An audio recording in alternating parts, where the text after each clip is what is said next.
டெய்லியும் வீட்டில் செய்கிற பொரியலோட காய்கறி தோல்லாம் வேஸ்ட் ஆகுறதுன்னு நினைக்கிறீங்களா? கவலையப்படாதீங்க. இந்த வீடியோவில் நான் சொல்கிறேன் 6 நாளைக்கு 6 விதவிதமான ஹெல்த்தியான துவையலை, அதுவும் வேஸ்ட் ஆகிற காய்கறி தோலையே வச்சு எப்படி டேஸ்டியாகவும் சட்டுன்னு செய்கிறதுன்னு பார்க்கலாமா? வாங்க. பீக்கங்காய் தோல் துவையல் எப்படி செய்யுதுன்னு பார்க்கலாமா? ஒரு மண்சட்டி பாத்திரத்தில் 1 டேபிள் ஸ்பூன் அளவுக்கு இல்லை எண்ணெயை ஊற்றிட்டு இதில் 1/2 டீஸ்பூன் கடலைப்பருப்பு இதில் நம்ம சேர்த்திக்கலாம். இதில் 1/4 டீஸ்பூன் உளுந்து இதில் நம்ம சேர்த்திட்டு இதில் கிள்ளி வச்ச வரமிளகாய் ஒன்று நம்ம இதில் சேர்த்திக்கலாம். இதில் ஒரு துண்டளவுக்கு புளி இதில் நம்ம சேர்த்திட்டு இல்லை நம்ம சின்ன சின்ன பீஸாக கட் பண்ணி வச்சிருக்கிற பீக்கங்காய் தோலை 1 கரண்டி அளவுக்கு இதில் நம்ம சேர்த்திட்டு தேவையான அளவுக்கு உப்பை இதில் நம்ம ஆட் பண்ணிக்கலாம். இதில் 2 பல்லளவுக்கு பூண்டையும் இதில் நம்ம சேர்த்திட்டு நல்லா சிம்லே வச்சு நல்லா வதக்கி விட்டுக்கலாம். இது நல்லாவே வதக்கி விட்டுட்டு இதை ஒரு 5 நிமிஷம் நல்லா வேக விட்டுக்கோங்க. இதில் இந்த மாதிரி கன்சிஸ்டன்சி வந்தோடனே ஒரு பிளேட்டில் ட்ரான்ஸ்ஃபர் பண்ணி ஒரு 10 நிமிஷம் நல்லா ஆற விட்டுக்கோங்க. இப்போ இது மிக்ஸி ஜாரில் மாற்றி நல்லா கொர நரைச்சி இதில் இந்த மாதிரி கன்சிஸ்டன்சி வந்தோடனே இப்போ சுட சுட சாப்பாடில் மேலே எடுத்து வச்சு பார்த்தீங்கன்னா நமக்கு சுவையான பீக்கங்காய் தோல் துவையல் ரெடி. சவ் தோல் துவையல் எப்படி செய்யுதுன்னு பார்க்கலாமா? ஒரு மண்சட்டி பாத்திரத்தில் 1 டேபிள் ஸ்பூன் அளவுக்கு இல்லை எண்ணெய் இதில் நம்ம ஊற்றிக்கலாம். இதில் 1/4 டீஸ்பூன் உளுந்து இதில் நம்ம சேர்த்திட்டு இதில் 1/2 டீஸ்பூன் அளவுக்கு கடலைப்பருப்பை இதில் நம்ம சேர்த்திக்கலாம். இதில் ஒரு வரமிளகாவையும் இதில் நம்ம சேர்த்திட்டு இதில் 2 பல்லளவுக்கு பூண்டு இதில் நம்ம சேர்த்திக்கலாம். இதில் சின்ன சின்ன பீஸாக கட் பண்ணி வச்சுருக்கிற சவ் தோலை இதில் 1 கரண்டி அளவுக்கு இதில் நம்ம சேர்த்திட்டு இதில் ஒரு துண்டளவு புளியில் நம்ம சேர்த்திக்கலாம். இது எல்லாமே போட்டுட்டு தேவையான அளவுக்கு உப்பையில் நம்ம சேர்த்திட்டு நல்லா சிம்லே வச்சு நல்லா வதக்கி விட்டுக்கோங்க. நல்லா வதக்கி விட்டதுக்கு அப்புறமா இதை ஒரு 5 நிமிஷம் நல்லா வேகட்டும். இதில் இந்த மாதிரி கன்சிஸ்டன்சி வந்த உடனே இது ஒரு பிளேட்டில் ட்ரான்ஸ்ஃபர் பண்ணி இதை ஒரு 10 நிமிஷம் நல்லா ஆற விட்டுக்கோங்க. ஆறினதுக்கு அப்புறமா ஒரு மிக்ஸி ஜாரில் மாற்றி நல்லா கொர நரைச்சி இல்லை இந்த மாதிரி கன்சிஸ்டன்சி வந்தோன்னா நல்லா சுட சுட சாப்பாடுக்கு மேலே துவையலை எடுத்து வச்சு பார்த்தீங்கன்னா நமக்கு சுவையான சவ் தோல் துவையல் ரெடி. கொத்தமல்லி காம்பு துவையல் எப்படி செய்யுதுன்னு பார்க்கலாமா? ஒரு மண்சட்டி பாத்திரத்தில் 1 டேபிள் ஸ்பூன் அளவுக்கு இதில் எண்ணெயில் நம்ம ஊற்றிக்கலாம். இதில் 1/4 டீஸ்பூன் அளவுக்கு உளுந்தை இதில் நம்ம சேர்த்திட்டு இதில் 1/2 டீஸ்பூன் அளவுக்கு கடலைப்பருப்பை இதில் நம்ம சேர்த்திக்கலாம். இதில் ஒரு துண்டளவுக்கு புளியும் இதில் நம்ம சேர்த்திட்டு ஒரு வரமிளகாவையும் இதில் நம்ம சேர்த்திக்கலாம். இதில் கொத்தமல்லிலாம் எடுத்து வச்ச காம்பை 1 கரண்டி அளவுக்கு இதில் நம்ம சேர்த்திட்டு இதில் 2 பல்லளவுக்கு பூண்டு இதில் நம்ம சேர்த்திக்கலாம். இதில் தேவையான அளவுக்கு உப்பையில் நம்ம சேர்த்திட்டு இது எல்லாமே போட்டுட்டு நல்லா சிம்லே வச்சு நல்லா 5 நிமிஷத்துக்கு நல்லா வதக்கி விட்டுக்கோங்க. இதை ஒரு 5 நிமிஷம் நல்லா வேகட்டும். இதில் இந்த மாதிரி கன்சிஸ்டன்சி வந்த உடனே இது ஒரு பிளேட்டில் ட்ரான்ஸ்ஃபர் பண்ணி இதை ஒரு 10 நிமிஷம் நல்லா ஆற விட்டுக்கோங்க. ஆறினதுக்கு அப்புறமா இது ஒரு மிக்ஸி ஜாரில் மாற்றி நல்லா கொரன்னு அரைச்சி இந்த மாதிரி கன்சிஸ்டன்சி வந்த உடனே சுட சுட சாப்பாடுக்கு மேலே இந்த கொத்தமல்லி காம்பு துவையலை எடுத்து வச்சு பார்த்தீங்கன்னா நமக்கு சுவையான கொத்தமல்லி காம்பு துவையல் ரெடி. புதினா காம்பு துவையல் எப்படி செய்யுதுன்னு பார்க்கலாமா? ஒரு மண்சட்டி பாத்திரத்தில் 1 டேபிள் ஸ்பூன் அளவுக்கு இல்லை எண்ணெயில் நம்ம சேர்த்திக்கலாம். இதில் 1/4 டீஸ்பூன் அளவுக்கு உளுந்தையும் நம்ம சேர்த்திட்டு இதில் 1/2 டீஸ்பூன் கடலைப்பருப்பையும் இதில் நம்ம சேர்த்திக்கலாம். இதில் ஒரு துண்டளவுக்கு புளியவும் இதில் நம்ம சேர்த்திட்டு இதில் 2 பல்லளவுக்கு பூண்டையும் இதில் நம்ம ஆட் பண்ணிக்கலாம். இதில் ஒரு வரமிளகாவை கிள்ளி இதில் நம்ம சேர்த்திட்டு இதில் புதினாவை எடுத்துட்டு காம்பு மட்டுமே 1 கரண்டி அளவுக்கு இதில் நம்ம சேர்த்திக்கலாம். இது எல்லாமே போட்டுட்டு நல்லா சிம்லே வச்சு நல்லா வதக்கி விட்டு விட்டுக்கோங்க. இதை ஒரு 5 நிமிஷம் நல்லா வேகட்டும். 5 நிமிஷம் கழிச்சு இல்லை இந்த மாதிரி கன்சிஸ்டன்சி வந்த உடனே இது ஒரு பிளேட்டில் ட்ரான்ஸ்ஃபர் பண்ணி இது ஒரு 10 நிமிஷம் நல்லா ஆற விட்டுக்கோங்க. ஆறினதுக்கப்புறமா மிக்ஸி ஜாரில் மாற்றி நல்லா கொரன்னு அரைச்சு இந்த மாதிரி கன்சிஸ்டன்சி வந்த உடனே சுட சுட சாப்பாடு மேலே இந்த புதினா காம்பு துவையலை எடுத்து வச்சு பார்த்தீங்கன்னா நமக்கு சுவையான புதினா காம்பு துவையல் ரெடி. தக்காளி தோல் துவையல் எப்படி செய்யுதுன்னு பார்க்கலாமா? ஒரு மண் சட்டி பாத்திரத்தில் 1 டேபிள் ஸ்பூன் அளவுக்கு இதில் எண்ணெயில் நம்ம சேர்த்திக்கலாம்.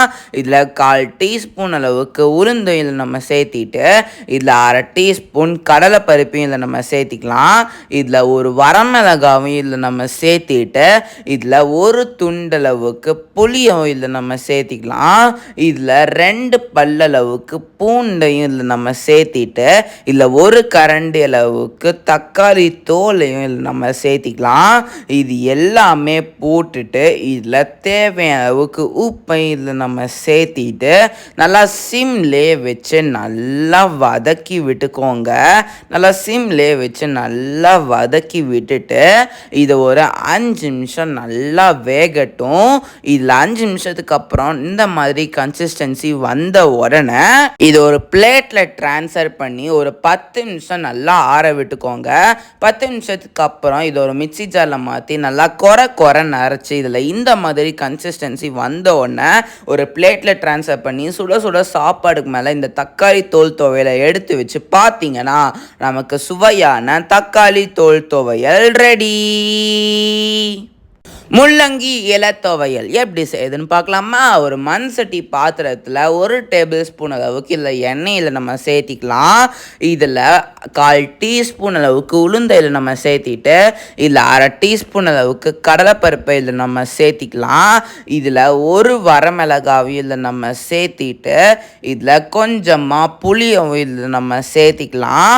இதில் 2 பல்லளவுக்கு பூண்டை இதில் நம்ம சேர்த்திட்டு இதில் ஒரு கரண்டி அளவுக்கு முள்ளங்கி இலையை இதில் நம்ம சேர்த்திக்கலாம். இதில் தேவையான அளவுக்கு உப்பை நம்ம சேர்த்திட்டு நல்லா சிம்லே வச்சு இது எல்லாமே போட்டு நல்லா வதக்கி விட்டுக்கோங்க. நல்லா சிம்லே வச்சு நல்லா வதக்கி விட்டுட்டு இதை ஒரு 5 நிமிஷம் நல்லா வேகட்டும். 5 நிமிஷத்துக்கு கழித்து பார்த்தீங்கன்னா இதில் இந்த மாதிரி கன்சிஸ்டன்சி வந்துடும். வந்த உடனே இது ஒரு பிளேட்டில் ட்ரான்ஸ்ஃபர் பண்ணி இது ஒரு 10 நிமிஷத்துக்கு நல்லா ஆற விட்டுக்கோங்க. ஆறுனதுக்கு அப்புறமா ஒரு மிக்ஸி ஜாரில் மாற்றி நல்லா கொரன்னு அரைச்சு இந்த மாதிரி கன்சிஸ்டன்சி வந்த உடனே இது ஒரு பிளேட்டில் ட்ரான்ஸ்ஃபர் பண்ணி சுட சுட சாப்பாடு மேலே முள்ளங்கி இலை துவையலை எடுத்து வச்சு பார்த்தீங்கன்னா நமக்கு சுவையான முள்ளங்கி இலை துவையல் ரெடி.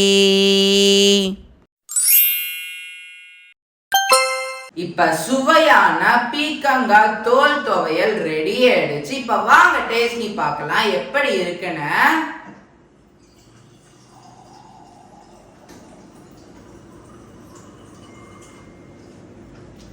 ரொம்பவே சுவையா இருக்குங்க. பீக்கங்காய் தோல் நம்ம உடம்புக்கு ரொம்ப ரொம்ப நல்லது. இந்த மாதிரி எல்லா வேஸ்டையும் குப்பையில போடாம இந்த மாதிரி பீக்கங்காய் தோலை வச்சு நீங்க இந்த மாதிரி துவையலை செஞ்சு கொடுத்தீங்கன்னா எல்லாருமே ரொம்ப விரும்பி சாப்பிடுவாங்க.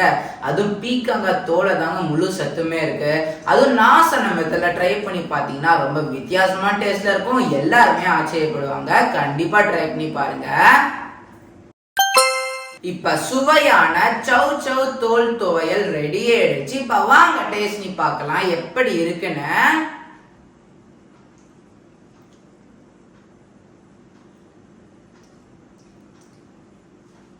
ரொம்பவே சுவையா இருக்குங்க. இந்த சவ் சவ் தோல் நம்ம உடம்புக்கு ரொம்ப ரொம்ப நல்லது. நீங்க வேஸ்டா போடுறது குப்பையில இந்த சவ் சவ் தோலை நீங்க இந்த மாதிரி துவையலா செஞ்சு கொடுத்தீங்கன்னா ரொம்ப விரும்பி சாப்பிடுவாங்க. அதுவும் தோலை தாம எல்லா சத்தையும் இருக்கு. அதுவும் நான் சொன்ன விதத்துல ட்ரை பண்ணி பார்த்தீங்கன்னா ரொம்ப வித்தியாசமான டேஸ்ட்ல இருக்கும். எல்லாருமே ஆச்சரியப்படுவாங்க. கண்டிப்பா ட்ரை பண்ணி பாருங்க. இப்ப சுவையான கொத்தமல்லி காம்பு துவையல் ரெடி ஆயிடுச்சு. இப்ப வாங்க டேஸ்ட் பண்ணி பார்க்கலாம் எப்படி இருக்குன்னு.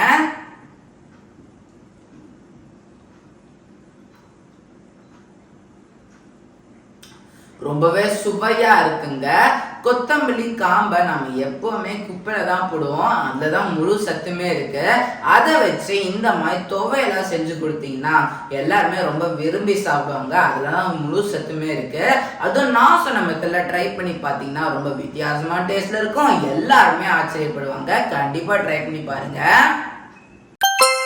இப்ப சுவையான புதினா காம்பு துவையல் ரெடி ஆயிடுச்சு. இப்ப வாங்க டேஸ்ட் பண்ணி பார்க்கலாம் எப்படி இருக்குன்னு.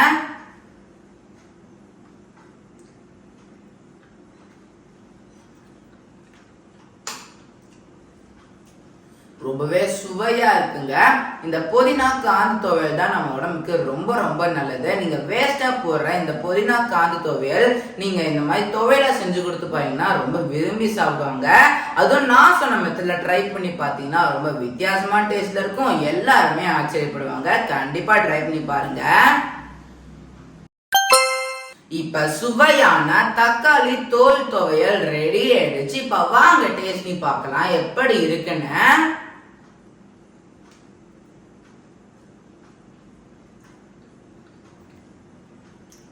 ரொம்பவே சுவையா இருக்குங்க. தக்காளி தோல் நம்ம உடம்புக்கு ரொம்ப ரொம்ப நல்லது.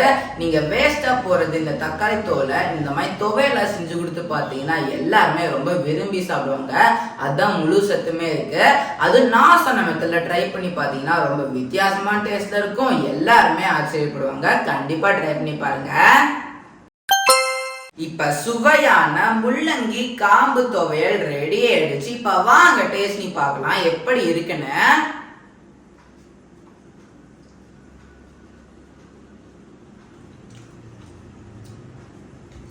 ரொம்பவே சுவையா இருக்குங்க. இந்த முள்ளங்கி காம்பு துவையல் நம்ம உடம்புக்கு ரொம்ப ரொம்ப நல்லது. நீங்க குப்பையில போறத இந்த மாதிரி துவையல செஞ்சு கொடுத்து பாத்தீங்கன்னா எல்லாருமே ரொம்ப விரும்பி சாப்பிடுவாங்க, அதுலதான் முழு சத்துமே இருக்கு. அது நான் சொன்ன மெத்தட்ல ட்ரை பண்ணி பாத்தீங்கன்னா ரொம்ப வித்தியாசமான டேஸ்ட்ல இருக்கும், எல்லாருமே ஆச்சரியப்படுவாங்க. கண்டிப்பா ட்ரை பண்ணி பாருங்க. இப்ப நான் சொன்ன ஹெல்த்தியான துவையல், அதுவும் குப்பையில போறது காம்பு எல்லாம் அது எல்லாமே வச்சு ஒரு துவையல் செஞ்சிருக்கோம். அது எல்லாமே உங்க ஃபேமிலி மெம்பர்ஸ் செஞ்சு கொடுத்து அசத்துங்க. இந்த துவையலே உங்களுக்கு எது ரொம்ப ஃபேவரட்டோ கண்டிப்பா கமெண்ட் செக்ஷன்ல சொல்லுங்க. இதே மாதிரி இன்னொரு இன்ட்ரெஸ்டிங்கான வீடியோ உங்க எல்லாத்தையும் பார்க்க இருக்கும். பாய்.